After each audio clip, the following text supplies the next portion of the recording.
Hi friends, அஸ்ஸலாமு அலைக்கும். Saudi Arabia மதினால bus எப்படி இருக்கும், என்னென்ன ஃபீச்சர்ஸில் இருக்குன்னு பார்க்கலாமா? இங்கே வந்து ரம்ஜானில் இருந்து தாங்க பஸ் வந்து லான்ச் பண்ணாங்க.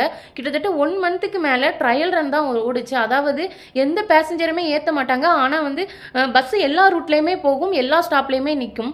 இப்போ பக்ரீத்துக்கு முன்னாடி இருந்து தான் எல்லா பேசஞ்சரையுமே ஏற்ற ஆரம்பித்தாங்க. நீங்கள் இப்போ பார்த்துட்டு இருந்தது வந்து பேக் சைடு ஹைட்டாக கொடுத்துருந்தாங்க. இது வந்து ஃப்ரண்ட் சைடு, இது வந்து ஃப்ளாட்டாக தான் இருந்தது.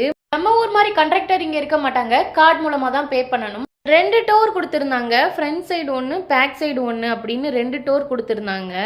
அது வந்து எப்படின்னா நார்மல் பர்சன் வர்ற மாதிரியும் ஸ்பெஷல் பர்சன் வர்ற மாதிரியும் கொடுத்துருந்தாங்க. இது வந்து ஸ்பெஷல் பர்சன் வந்து அந்த வீல் சேரில் வந்தாங்கன்னா அந்த ஹேண்டில் மாதிரி இருக்குல்ல, அதை பிடிச்சி நம்ம கீழே போட்டோன்னா ரோடுக்கும் பஸ்ஸுக்கும் டைப் ஆயிரும். ஸோ அது வழியாக வந்து அவங்க வந்து இந்த சீட்டில் இருந்துக்கலாம். இதை பார்க்கும்போது நம்ம ஊர்லேயும் இந்த மாதிரி இருந்தால் நல்லா இருக்கும்ல அப்படின்னு தோணுச்சு. ஏன்னா அவங்க எவ்வளோ கஷ்டப்படுவாங்க, நான் நிறைய டைம் பார்த்துருக்கேன். உங்களுக்கும் இந்த மாதிரி தோணுச்சான்னு மறக்காமல் என் கூட கமெண்ட்ல ஷேர் பண்ணுங்க. அப்புறம் 2-3 கேமரா ஃபிக்ஸ் பண்ணியிருந்தாங்க. அப்புறம் இந்த பஸ் எந்த ரூட்டில் போகும், எந்தெந்த ஸ்டாப்பில் நிற்கும் அப்படின்னு எல்இடி டிவியில் வந்து போயிட்டே இருந்தது. அப்புறம் எல்லா சீட்லேயுமே முன்னாடி உள்ள கம்பியில் இந்த மாதிரி ஸ்டாப் பட்டன் வச்சுருந்தாங்க. நமக்கு தேவைன்னா இதை அமுக்குனா பஸ் வந்து ஸ்டாப் பண்ணுவாங்க. அப்புறம் இங்கே வந்து ரைட் அண்ட் லெஃப்ட் சைடு ரெண்டுமே 2 சீட்டு தான் இருந்தது. ஸோ எல்லா சீட்லேயுமே இந்த மாதிரி சார்ஜ் பாயிண்ட் கொடுத்துருந்தாங்க 2.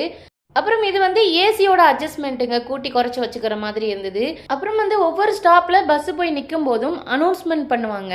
அது இந்த ஸ்பீக்கரில் தான் அனௌன்ஸ்மெண்ட் பண்ணுவாங்க. இந்த மாதிரி சவுதி அரேபியா மதினா பற்றின இன்ட்ரெஸ்டிங்கான வீடியோக்கு நம்ம சேனலை மறக்காமல் சப்ஸ்கிரைப் பண்ணிக்கோங்க.